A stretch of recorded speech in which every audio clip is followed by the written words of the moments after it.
These channels still work, collecting and distributing water. But we may never know if they were intended for irrigation or defense against some long-vanished threat. Check it out. Look at this. All these strange spaces. This is a river channel, also hand-carved, rock-hewn. Right down here would have steered all this rainwater right through this channel and down to the River Jordan. Everything seems to be speculation in this place. Because the records are gone, rock can't be carbon dated. No one knows. I mean, Lalibela, still a total mystery.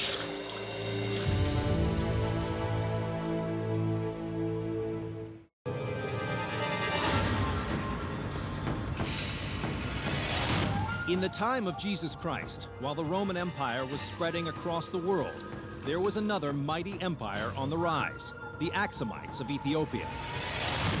I'm heading to a mountainous region, more than 300 miles north of Addis, to the city of Axum. Now a small farming town, it was once the rich capital city of a mighty empire that dominated much of northeastern Africa for 600 years. Tradition has it that the Axumite kings traced their lineage back to King Solomon, and even claimed that his son brought the Ark of the Covenant, at the time a Jewish relic believed to have mysterious powers, to Ethiopia in the 10th century BC. The Axumites linked to King Solomon, as evidenced by their exclusive claim to the Ark of the Covenant, did two important things. One, it helped give their kings legitimacy to the throne. And two, it helped create an entirely singular, unique brand of Christianity.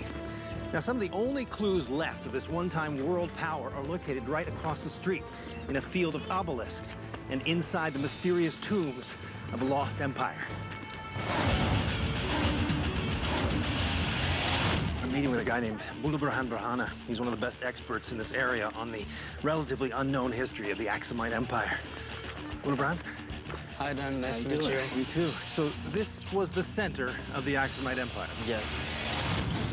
Like Egypt, Axum was one of the ancient world's great empires for 600 years.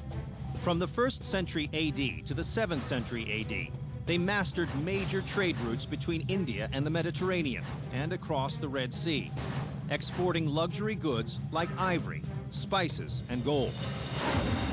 Proof of the Axumites' wealth and power is here, a field of over 120 towering obelisks, including the largest monolithic stone in the ancient world, the grave markers of Axumite royalty. Erected sometime in the 400 years after the birth of Christ, they weigh up to 500 tons, and each was cut from a single stone and hauled here, some say by elephants, from miles away. So these monuments, these obelisks, are massive. Why are they here? They are here to mark tombs for the royal family. Okay. Rising up to 80 feet, each stone was typically supported by a foundation measuring roughly 10% of its total height and bolstered on two sides by gigantic horizontal stones. Surrounding the central foundation are several underground rooms used to entomb the dead and seal away incredible riches. War and lack of resources have made archaeology a luxury in modern Ethiopia, and 90% of these tombs are still unexplored. This is insanely huge. Like the pyramids in Egypt, this elaborately carved stele marks the final resting place for a king who was as formidable as any pharaoh. So these are the windows, these are the beams. So this is essentially the replica of a palace, a royal palace. Axumite royal palace. For the royals who are buried beneath it. Yes, exactly. These massive stones were only grave markers. It was in the rooms below that they would spend eternity.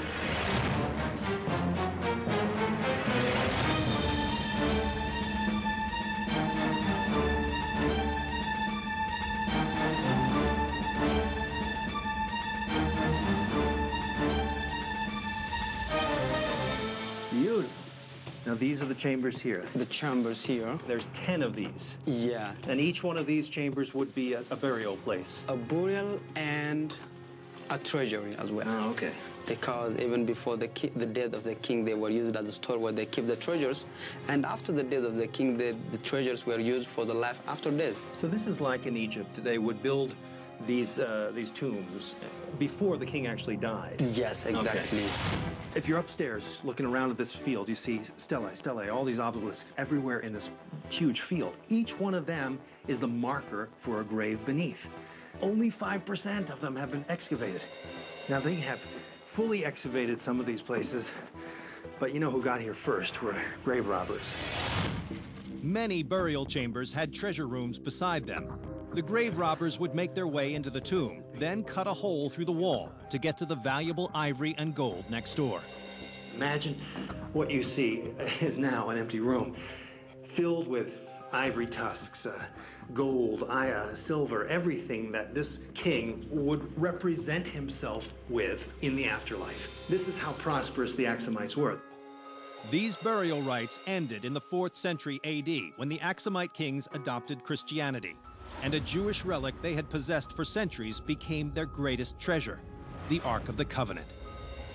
Rumors have placed this precious artifact all over the world, but this is the land of King Solomon's son, Menelik, and many believe he brought the Ark home.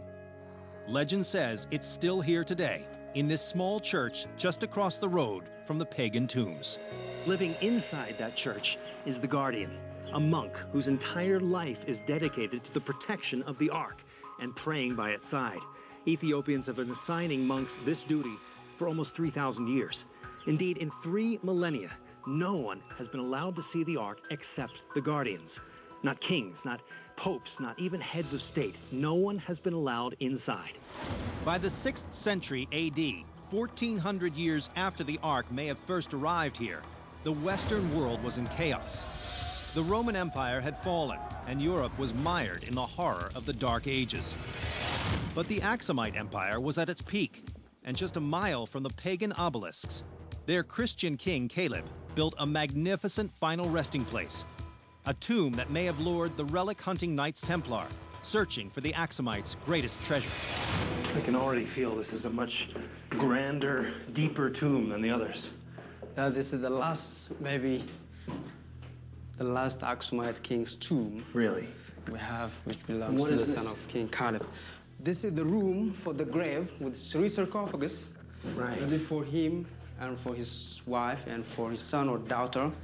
And one sarcophagus is different from the others because it's with a cross, with Axumite hand cross. Huh.